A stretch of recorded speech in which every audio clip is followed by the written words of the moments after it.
বোঝা গেল মুসলমান আর হিন্দু বোঝার কায়দা হলো মাথায় টুপি তুতায় দাড়ি থাকলে মুসলমান, মাথায় টুপিও নাই তুতায় দাড়িও নাই, হিন্দু না মুসলমান বুঝবার কোনো কায়দা না। আমার নবীর একটা হাদিস আছে, নবীজি একদম আফসুস সালাম আবাইনাকুম, নবীজি একদম মুসলমান এক মুসলমান আরেক মুসলমানের সাথে সাক্ষাৎ হলে সাথে সাথে সালাম দিবে, সালামকে ফয়লাও, সালামকে বিস্তার করো, যে যাকে দেখবে সালাম দিবে সালাম দিবে। ও মুসলমান, রাস্তা দিয়ে হাঁটতে সময় সালাম দিতে মনে চায়, কিন্তু আরেক জায়গায় নিষেধ আছে, ও মুসলমানকে সালাম দেওয়া যায় না, ও মুসলমানকে সালাম দেওয়া নিষেধ। রাস্তা দিয়ে হাঁটতে সময় মনে হয় সালাম দিব, দেখা যাইতে তো দেখতেছি তো লাগে মুসলমানের মতো, কিন্তু মাথার থেকে পাও পর্যন্ত মুসলমান না ও মুসলমান চিনবার কোনো কায়দা। মাথায় হিন্দু যুবকের মাথায় টুপি নাই, মুসলমান যুবকের মাথায় টুপি নাই, হিন্দু যুবকের তুতায় দাড়ি নাই, মুসলমান যুবকের তুতায় দাড়ি নাই, হিন্দু যুবকের গায়ে সুন্নতি পোশাক পাঞ্জাবি নাই, মুসলমান যুবকের গায়ে সুন্নতি পোশাক পাঞ্জাবি নাই। মাথা দিয়া চিনা যায় না হিন্দু না মুসলমান, তুতা দিয়া চিনা যায় না হিন্দু না মুসলমান, পোশাক দিয়াও চিনা যায় না হিন্দু না মুসলমান। এখন নবীর হাদিস আফসুস সালাম আবাইনাকুম, বেশি বেশি করে সালাম দাও। এই হাদিসটা মানতে হলে কেমনে সালাম দিব? মাথা দিয়েও চিনি না, তুতা দিয়েও বোঝা যায় না, পোশাক দিয়েও বোঝা যায় না। এখন সালাম দিতে হইলে লঙ্গি তুলা দিয়া দেখিয়া সালাম দিতে হইব। মামা তুমি লঙ্গি তুলা দিয়া দেখিয়া হিটা খাড়া থাকলে সালাম দেবন যায়। ওই যে 71 ইংরেজিতে পাকিস্তানের পাঞ্জাবিরা আমাদের দেশে আসছে, জুলুম নির্যাতন অন্যায় করেছে, পাকিস্তানের হানাদারদের জুলুম নির্যাতন অন্যায়, এর পক্ষে আমরা মুসলমান উলামায়ে কেরাম জুড়ে বলেন নাই। জুলুমের পক্ষে কি উলামায়ে কেরাম থাকবে? মারছে কারে মারছে?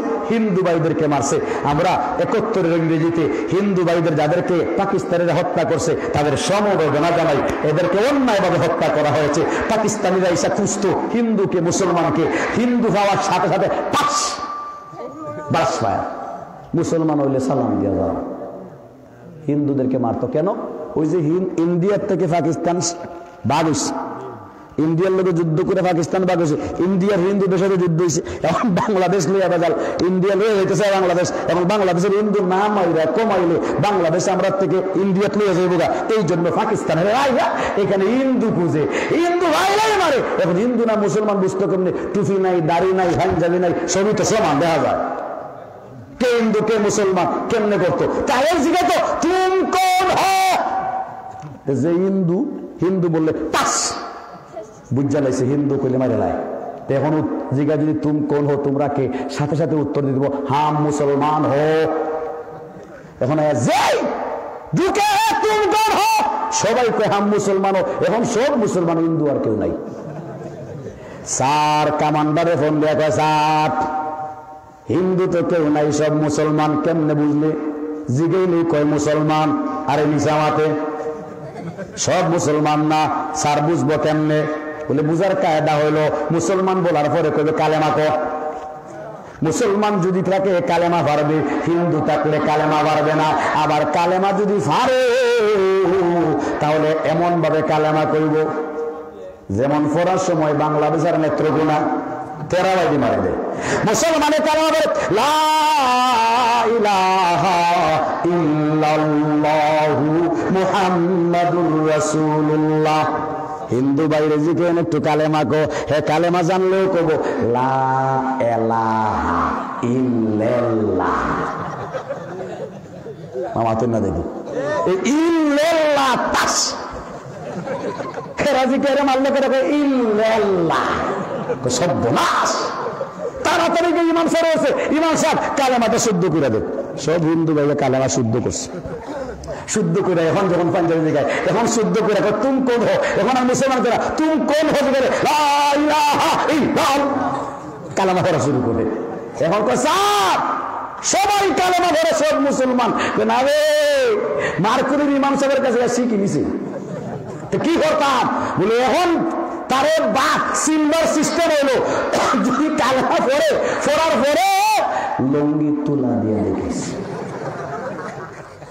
লঙ্গি ঘন যদি হাঁটা দেখে মুসলমান আর মিলাই থাকলে টাস কথা বলতে কিনা বার আমার খেয়াল করে আল্লাহু আকবার আল্লাহর ওলি কাসিম নারাতুবি রাহমাতুল্লাহ আলাইহি মাঠের কাছে দিয়া যায় দুইটা কাতার কয়টা কাতার একটা কাতারের মাথায় সবার টুপি তুতায় দাড়ি তার মানে এরা মুসলমান আরেক কাতার এরার মাথায় টুপি নাই তুতায় দাড়ি নাই এর মানে নিশ্চয় এরা মুসলমান না আল্লাহর ওলি তাকায়া দেখলেন প্রত্যেকের হাতের মাঝে অস্ত্র কে কারে মারবে ঠিক ঠিকানা নাই তারাই তাড়াতাড়ি মাঠের মধ্যে গেলেন গিয়া বললেন ভাইরা আমার তোমাদেরকে মুসলমান মুসলমান লাগে তোমাদেরকে হিন্দু হিন্দু লাগে হিন্দুস্তানের হিন্দু জি হ্যাঁ আমরা মুসলমান জি হ্যাঁ আমরা হিন্দু তোমরা অস্ত্র কেন হাতে লইছো তোমরা অস্ত্র কেন হাতে লইছো মনে হইতেছে তোমরা এদেরকে মারবা এরা তোমাদেরকে মারবে এরকম বলে হা কেন মারামারি কি সমস্যা হে আমার হিন্দু ভাইরা হে আমার মুসলমান ভাইরা যদি তোমাদের এই সমস্যার সমাধান আমি না তবে কথা দিয়ে শেষ করতে পারি তাহলে রক্ত জড়ায় কোনো লাভ নাই হাত পাও ভাঙ্গা লাভ নাই হত্যা নিহত হইয়া লাভ নাই বাচ্চাদেরকে এতিম করে লাভ নাই এ মুসলমান তোমরা অস্ত্র চালাইবা হিন্দুদের কে মরবে কেউ জানে না কার হাত পাও পঙ্গু হবে কেউ জানে না এ হিন্দু ভাইরা তোমরা মুসলমানদেরকে মারবা মুসলমানদের কার পাও ভাঙবে কার জীবন জনমের মতো যাবে কেউ জানে না এর চেয়ে কথা দিয়ে যদি সুরাহা হয় তোমরা মানবানি সবাই হাত উঠায় কয় হুজুর এটা তো সুন্দর ফয়সালা আপনি যদি কথায় শেষ করতে পারেন আমাদের অস্ত্রের দরকার নাই বলে মানছি অস্ত্র রাখো সবাই অস্ত্র রাখছে অস্ত্র রেখে অস্ত্রের জায়গা থেকে সরাইয়া একটা ছায়ার মধ্যে নিয়ে বসাইলেন বসাইয়া বললেন ঘটনা কি বলো হিন্দুদের একজন যুবক দাঁড়ায় কয় হুজুর ঘটনার সম্পর্ক আমার সাথে কি সম্পর্ক আমি মুসলমানের যুবকের সাথে ঝগড়া করছি আমি হিন্দু বলছি ভগবান সত্য আল্লাহ নয় মুসলমান যুবক কয় আল্লাহ সত্য ভগবান নয় মাঠে যারা বসা আছেন আপনাদের কাছে প্রশ্ন আল্লাহ সত্য না অসত্য আল্লাহ না ভগবান জুড়ে বলেন জুড়ে হিন্দু যুবক আমি কইছি ভগবান সত্য আল্লাহ নয় মুসলমান যুবক কয় আমি বলছি আল্লাহ সত্য ভগবান নয় কাসিম নামা তুই মুসলমান যুবককে বললেন তুই তো বলছো আল্লাহ সত্য ভগবান নয় তুই কি আল্লাহর নামে জীবন দিতে রাজি মুসলমান যুবক ডাক দিয়া কয় হুজুর এটা কি আবার জিজ্ঞানোর ব্যাপার যে আল্লাহ আমাকে সৃষ্টি করেছেন আমার জান দিছেন আমার চক্ষু দিছেন আমার কান দিছেন আমার জিহ্বা দিছেন আমার মাথা দিছেন আমার ব্রেন দিছেন মাথার থেকে পা পর্যন্ত লক্ষ লক্ষ নিয়ামত যে আল্লাহ পাক চাওয়া সারা দিলেন ওই আল্লাহ পাকের জন্য আল্লাহ পাক যদি আমার জান চায় আমি একবার না মালিকের জন্য 1 লক্ষ বার আমি মুসলমান জীবন দিতে রাজি কাসিম নামে তবে হিন্দু যুবককে জিজ্ঞাসা করেন কি রে তুই তো ভগবানে বিশ্বাসী হা ভগবানের নামে জীবন দিতে রাজি হে এখন কোথায় তার মানে জীবন দিতে রাজি একটু পরে কয় হ্যাঁ হ্যাঁ ঠেলা দিয়ে কয় হ্যাঁ হুজুরে হইলেন বুঝালিস কথাই হবে না কথাই হবে না বাস্তবতার পরীক্ষায় বাস্তবতার নিরিখে দেখতে হবে টেস্ট করে দেখতে হবে তুমি আল্লাহতে বিশ্বাসী কতটুকু আর তুমি ভগবানে বিশ্বাসী কতটুকু বলে টেস্ট করেন পাশে 2টা সমান আকারের তাল গাছ ছিল দুজনকে বলছেন তোমরা 2টা তাল গাছে 2 জন উঠবা তুমি আল্লাহকে বিশ্বাস করো আল্লাহ আল্লাহ কইয়া লাভ দিবা তোমার যদি হাত পাও না ভাঙে বুঝা গেলে তোমার আল্লাহ সত্য তুমি তাল গাছে উঠতে লাভ দিবা তোমার ভগবানের নাম দিয়া ভগবান ভগবান কইয়া করবা যদি হাত পাও যদি ভাঙ্গা যায় তোমার ভগবান মিথ্যা হ্যাঁ রাজি আছি 2 জন উঠছে প্রশাসন ওই জায়গার মধ্যে ছিল 2 জন উঠছে লটারি দেওয়া হয়েছে লটারি দেওয়ার পরে লটারির মাঝে প্রথম নাম আছে হযরতে মঙ্গল দাস কার নাম আছে মঙ্গল দাস এত হে পড়তো তারে কইল লটারির মাঝে তোমার নাম আগে আইছে তুমি পড়ো না রে শোনা আমি পারতাম না কেন কি হয়েছে হে হরত কাসিম নামে তো জিজ্ঞাসা করেন হে মুসলমান যুবক লটারির মাঝে তোমার নাম দ্বিতীয় তার নাম ছিল ফার্স্টে হে বলে আগে ভরবা না তুমি ভরবানি কই এখন ভরি দিতাম নি কোন এখন না 1 2 3 1 2 3 বলার পরে কালেমাটা পড়ছে বইরা আল্লাহ আল্লাহ আল্লাহ আল্লাহ আল্লাহ আল্লাহ জুফা লাফটা দিছে আল্লাহু আকবার। লাফটা দেওয়ার পরে যারা দেখছে তারা ডাক দিয়ে কয় সে মাটিতে পড়বে দূরের কথা, বোঝা যায় পাও ভাঙবে দূরের কথা, বেতা পাবে দূরের কথা, যেন কে কুলে লইয়া আস্তে কইরা জমিনের মাঝে নতুন জামাইয়ের মতো বসাইয়া দিছে। মিছিল শুরু হয়েছে, তাকবীর শুরু হয়েছে, চতুর্দিকে মিছিল। আরে তাহলে আল্লাহ সত্য, আল্লাহ সত্য, কোনো সন্দেহ নাই। এই মিছিল যখন শুরু হয়েছে, মিছিল হয়েও শুনছে, মানে এর বুঝা লাগছে এটা সত্য, ঠেং যখন ভাঙছে না তো এটা সত্য, আমারটার মাঝে বেজা ফললেই তো ঠেংটা ভাঙবো, কিন্তু না ফইরা কোনো উপায় নাই, ফরার লাগবো। এখন ফরতো কেমনে? না ফরতাম না, ফরতাম না। হঠাৎ দেখছে, চিন্তা তার ভিতরে মনে আইছে, কই রে অসুবিধা নেই, ফরতে কোনো সমস্যা নেই। ফরতে সময় এর নাম লইছে দুইটা, দেখছে হিটা আল্লাহ কইয়া পড়ছে, ফাও ভাঙছে না, কই ফাও হেফাজতের লাগে হিটা রাখি, আর আমার জন্মসূত্রে যেটা আছে ভগবান হিটাও রাখি। ফরতে সময় কয় আল্লাহ ভগবান, আল্লাহ ভগবান, আল্লাহ ভগবান, আল্লাহ ভগবান কইয়া লাভ দিছে, ঠেং ভাঙ্গা গেছে দুইটা, ঠেং ভাঙ্গা গেছে। কেন দুইটা ভাঙছে? একজনের নামে বললে হয়তো ঠেং ভাঙলো না একটা, দুই নামে যে বেড়া লাগাইছে ঠেং গেছে দুইটা। হাসরের মাঠে যারা দুনিয়ার ওয়াজেও যায়, গানেও যায়, হাসরের মাঠে ঠেং যাব দুইটা। ওয়াজেরও সভাপতি, গানেরও সভাপতি, দুইও ঠেং যাইব। এই জন্য ভাই গান হইলে বইরা যেতাম, ওয়াজ গতিকে আমরা কেউ নাই। কষ্ট হইতেছে? কষ্ট হয়েছে? আয়াত পড়তাম নি, 12:30 টাইম দিছিলাম, ওয়াজ শুরু করছি না। আমি আপনাদের সম্মুখে একখান আয়াত পড়ছি, وَيُطْعِمُونَ الطَّعَامَ عَلَى حُبِّهِ مِسْكِينًا وَيَتِيمًا وَأَسِيرًا। যে আয়াত খান আপনাদের সম্মুখে পাঠ করেছি, এই আয়াত আরশের মালিক, ফরশের নবী, সরদার নবী, আকা নবী, হাবিব নবী, মাহবুব নবী, আশিক নবী, মাসুক নবী, সাদিক নবী, মাসদুক নবী, নবী মুহাম্মদুর রাসূলুল্লাহ সাল্লাল্লাহু আলাইহি ওয়াসাল্লামের কাছে পাঠায়া দেন। আগে নবী, পৃথিবীর মানুষের কাছে সংবাদ দিয়া দাও, আমি আল্লাহ পৃথিবীর জগতের একজন মানুষের একটা আমলের উপর আমি আল্লাহ খুশি হইয়া এই কয়েকখান আয়াত আপনার কাছে পাঠাইয়া দিলাম। জমিনের মাঝে একজন মানুষ ছিল, কিছু একটা ভালো কাজ করছে, এই কাজটা আল্লাহ পাকের কাছে পছন্দ হইছে। আল্লাহ পাকের কাছে পছন্দ হওয়ার কারণে আল্লাহ পছন্দ কইরা, মহব্বত কইরা ওই মানুষটার প্রশংসা কইরা 30 পারা কোরআনে তার শানে আয়াত নাজিল কইরা দিছে।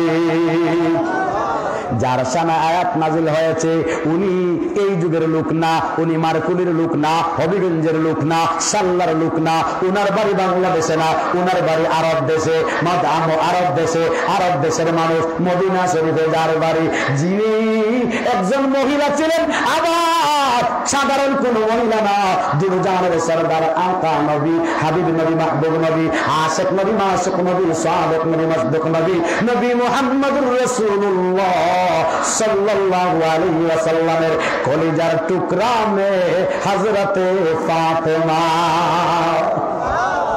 ফাতেমা নামটা শুনছেন? ফাতেমা নামটা শুনছেন? উনি কে? নবীজির ছোট্ট মেয়ে।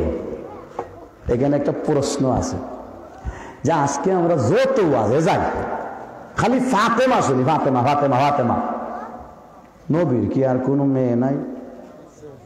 মামা তো নবী, নবীর মেয়ে 4 জন, ছেলে 3 জন। ছেলে কজন? ছেলে কজন? মেয়ে 4 জন। কিন্তু যত ওয়াজে যাই খালি এক মেয়ে ফাতেমার নাম শুনি, বাকি 3 মেয়ে গেল কই? এরার দিকে নামটা আমি শুনি না। আতেন না দিকে আপনারা কথা বুঝেন নাই?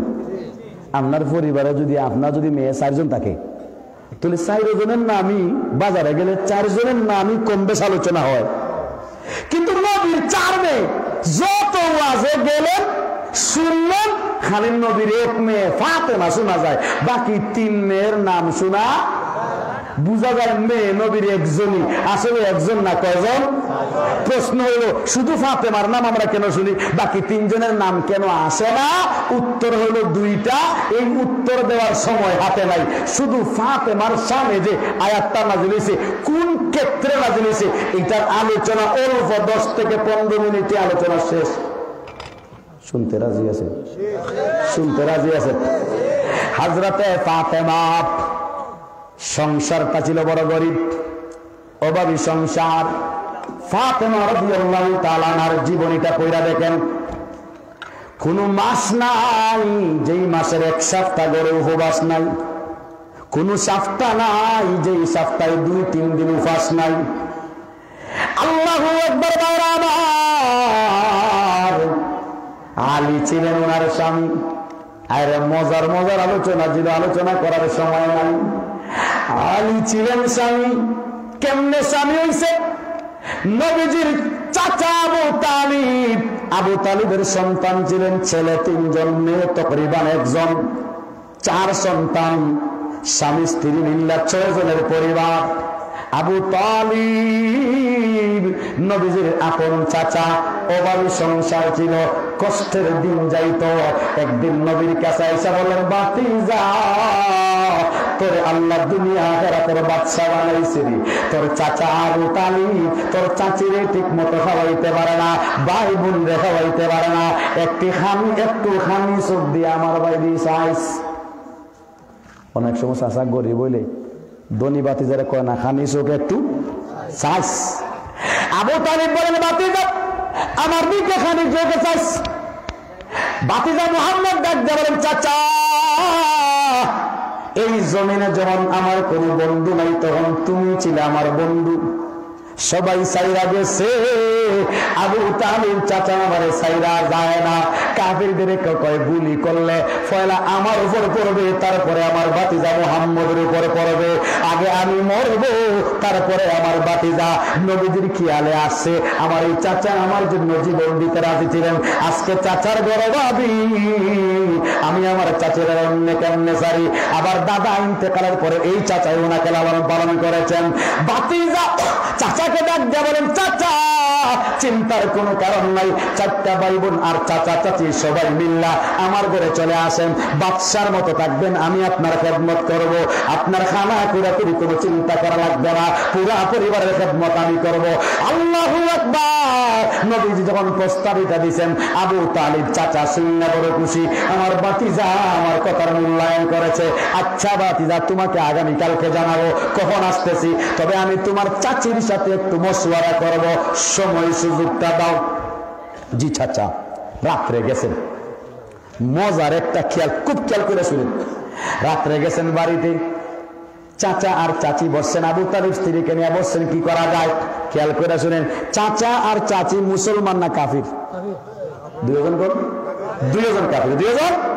2 জনে বইয়ে মশওয়ারা করে কি করা যায়। চাচি ডাক দিয়া কয়, আমরা যদি আস্থাটা পরিবার মুহাম্মদের বাড়ির জায়গা, আমাদের খানদানের কোন অস্তিত্ব থাকবো না, মানুষে আমরা দেখবো আবাদি, মানুষে আমাদেরকে বৈতল করবো, বৈতল রিফিউজি করব, সুতরাং আমাদের অস্তিত্ব থাকতেছে না। এক কাজ করো, খাই আর না খাই বাড়ির থাকি, তবে আমাদের সন্তানদের মাঝে একটা সন্তান